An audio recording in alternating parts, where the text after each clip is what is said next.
Bismillahirrahmanirrahim. Assalamualaikum warahmatullahi wabarakatuh.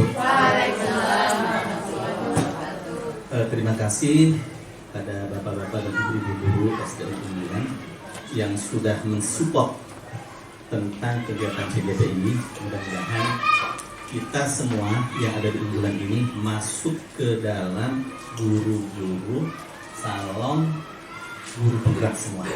Mudah-mudahan, amin. Dan pada hari ini, Bapak dan Ibu,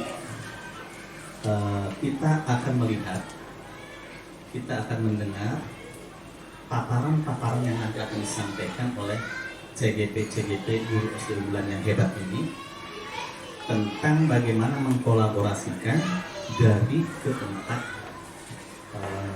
pembawa penyampai materi ini hingga menjadi satu dalam kesatuan. Kita nanti akan mempunyai arti yang sama, yaitu bagaimana guru penggerak ini bisa menciptakan bukan saja buat dirinya sendiri, tetapi ada implikasi, ada dampak untuk guru-guru yang ada di sekitarnya ini.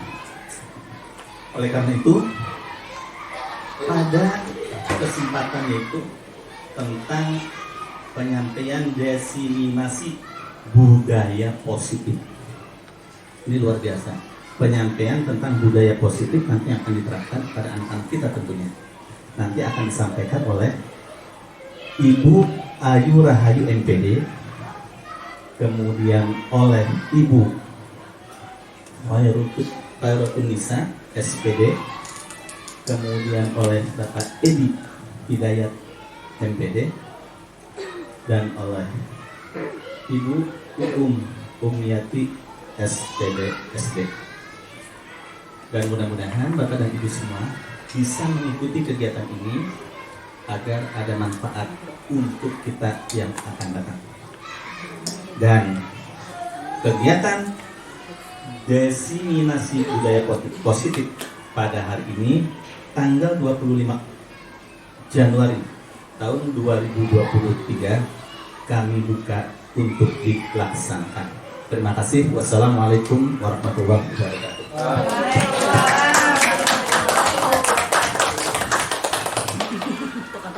Assalamualaikum warahmatullahi wabarakatuh. Sebelumnya saya ucapkan terima kasih kepada rekan-rekan yang sudah meluangkan waktunya untuk mengikuti kegiatan ini. Saya tidak banyak yang akan disampaikan. Saya hanya akan menyampaikan tentang segitiga restitusi. Segitiga restitusi ini sebenarnya ada hubungannya dengan yang sudah disampaikan oleh rekan kita ya tadi tentang 5 posisi kontrol guru ya, 5 posisi kontrol guru. Segitiga restitusi ini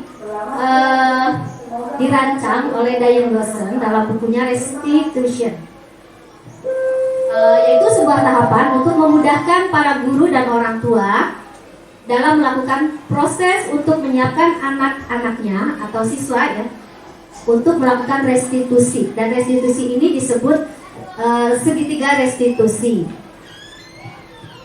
Segitiga restitusi ini merupakan tahapan tindakan yang dilakukan guru atau orang tua untuk membawa siswa menaati kesepakatan kelas yang telah ditetapkan dan mengakui secara sadar dan terbuka atas kesalahan yang dilakukannya dengan kesadaran ya.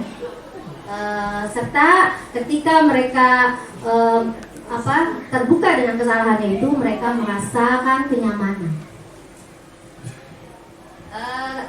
Segitiga restitusi ini terdiri dari 3 tahapan. Sebenarnya segitiga restitusi ini adalah dialog yang disampaikan oleh seorang guru pada siswa yang melakukan kesalahan ya.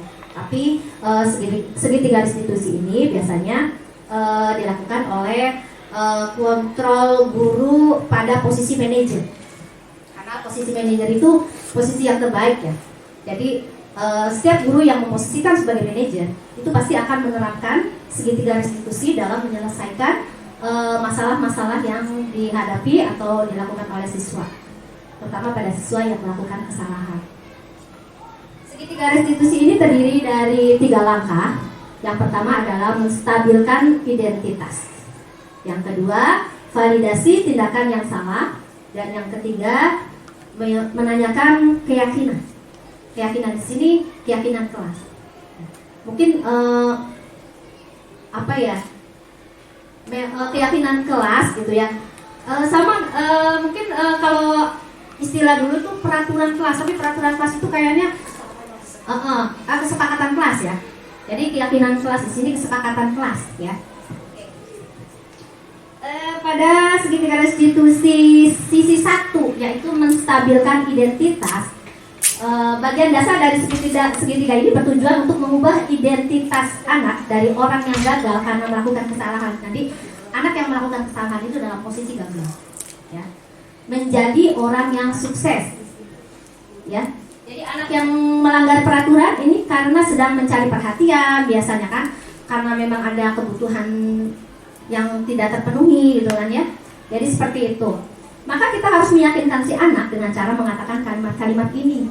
Jadi di sini kalimatnya tidak menyalahkan atau kita tidak mencari-cari kesalahan anak gitu ya. Jadi bisa kalimatnya misalnya berbuat salah itu tidak apa-apa. Atau misalnya ke anak itu tidak ada manusia yang sempurna. Atau saya juga pernah melakukan kesalahan seperti itu. Jadi di sini anak tidak tidak dipojokkan, dan kita tidak mencari kesalahannya. Nanti di sini anak akan menyadari kesalahannya sendiri. Oke, sisi 2 yaitu validasi tindakan yang salah. Pada validasi tindakan yang salah ini, mohon maaf ya, bukan berarti kita membenarkan kesalahan anak gitu, enggak ya. Tapi di sini lebih ke anak akan menyatakan alasan dia kenapa berbuat seperti itu. Setiap tindakan yang kita lakukan, yang dilakukan dengan suatu tujuan, yaitu memenuhi kebutuhan dasar. Kalau kita memahami kebutuhan dasar, apa yang mendasari sebuah tindakan, kita akan bisa menemukan cara-cara paling efektif untuk memenuhi kebutuhan tersebut. Maksud kebutuhan itu adalah kebutuhan anak, kebutuhan siswa. Mungkin ada kebutuhan yang dia tidak terpenuhi, jadi dia melakukan hal-hal yang di luar ini ya, jadi hal-hal yang negatif gitu. Karena ada kebutuhan yang tidak terpenuhi.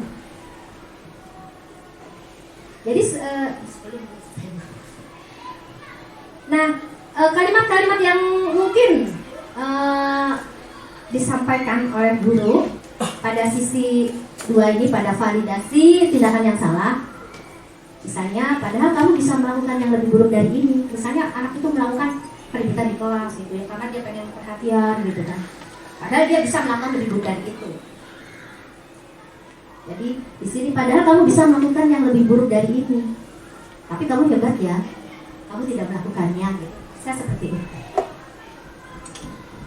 Terus sisi 3, menanyakan keyakinan.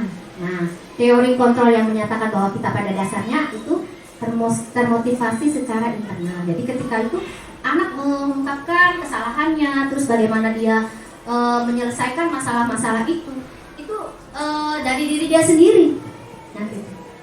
Ya Bu, saya melakukan ini karena ini misalnya. Terus kita bertanya, gitu kan? Apa sih yang kita percaya sebagai kelas atau keluarga? Apa nilai-nilai umum yang kita telah sepakati di kelas? Nanti dia akan, oh iya Bu, tindakan saya tadi sudah melanggar keyakinan kelas. Nanti anak, terus kamu mau jadi orang yang seperti apa, gitu kan? Ya, kira-kira sampai situ yang saya paparkan. Apakah ada pertanyaan?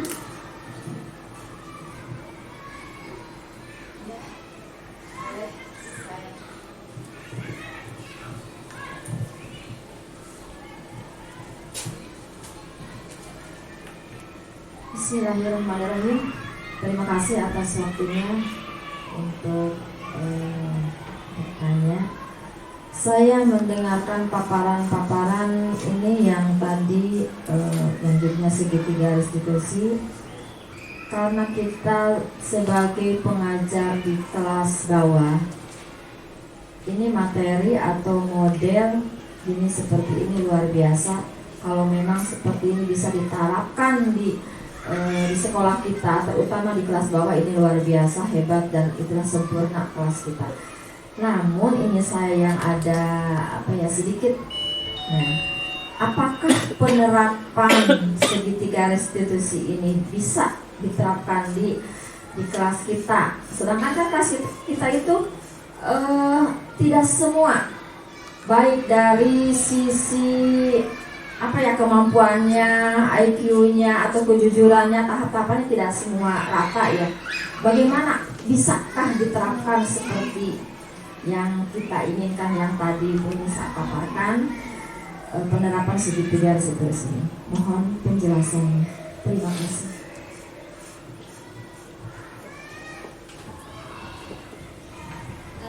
Terima kasih ya kepada Ibu Ima. Saya mencoba menjawab sesuai dengan apa yang sudah saya dapat gitu ya, sebatas kemampuan saya. Begini ya, untuk di kelas rendah ini juga sangat bisa sekali. Tapi mungkin masalahnya di sini Ibu Ima, kalimat-kalimat yang tadi mohon di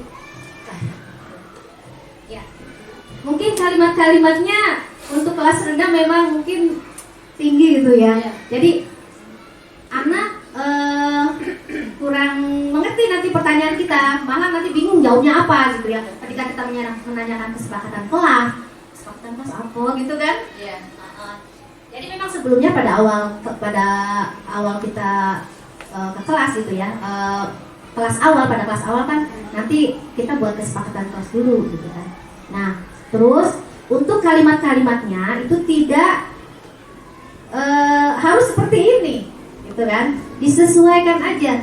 Jadi bisa dirubah gitu, asal kita tidak keluar dari jalur inilah, tidak koridornya gitu kan. Maksudnya kalau di menstabilkan identitas itu contohnya seperti ini. Jadi jangan sampai keluar, tapi maksudnya benar gitu kalimatnya kita buat kira-kira anak ngerti paham, gitu ya. Paham dengan bahasa kita, diperluas lagi nggak apa-apa.